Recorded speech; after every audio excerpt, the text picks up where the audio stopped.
I'm Rolf and I produce video tutorials, manuals and sonic art. It's all about music, sound and everything that's meant to rouse your ears.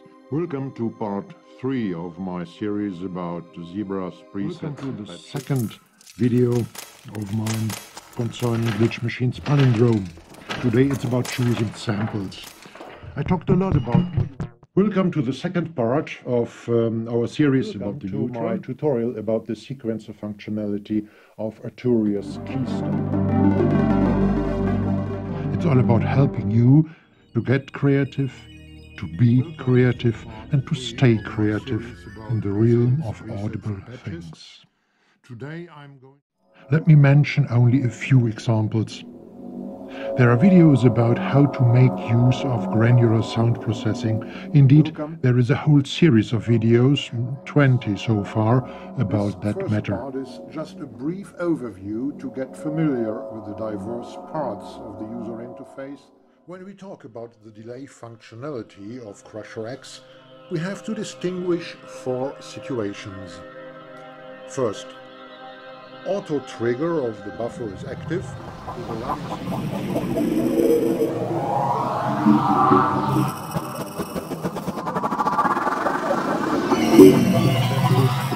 content of my molecule, the grain itself.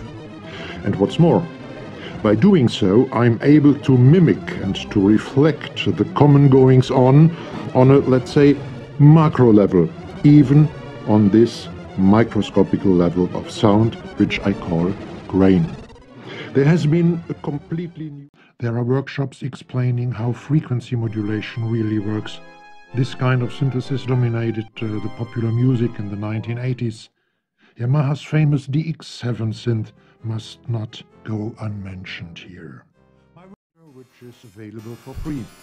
I'm going to talk about other VSTs and eventually even hardware synths as well, to design sounds according to what you hear in your head, instead of terribly complicated looking mathematical and presets. We are going to take a detailed look at famous sounds and presets designed by great musicians. And there are 2 series of videos concerning modular synthesizers and modular sound design. Welcome to part 1 of my new series about soft tube.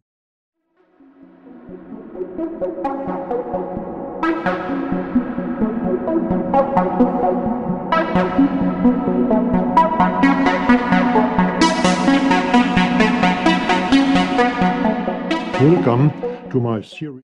I should mention Grandpa Soundstone now. He stands for easy and simple explanations of basic, but sometimes even complex things which are important to understand when it comes to digital music production and creating sounds with computers. Would you like to build up electronic musical instruments and effects yourself? Or what about some self-made gear for your field recording activities? You may like to watch my do-it-yourself videos then. Well, I'm not going to bore you with more examples. There would be more examples to talk about, but I'd rather recommend visiting my website or my channels on YouTube. I use 3 public YouTube channels and a public website for my activities. There's also a private members area which offers additional information, help and trainings. Supporting me here on Patreon makes you a part of it all, a part of the rofil-media.net community. Thank you for that. Thank you very much indeed. Rolf.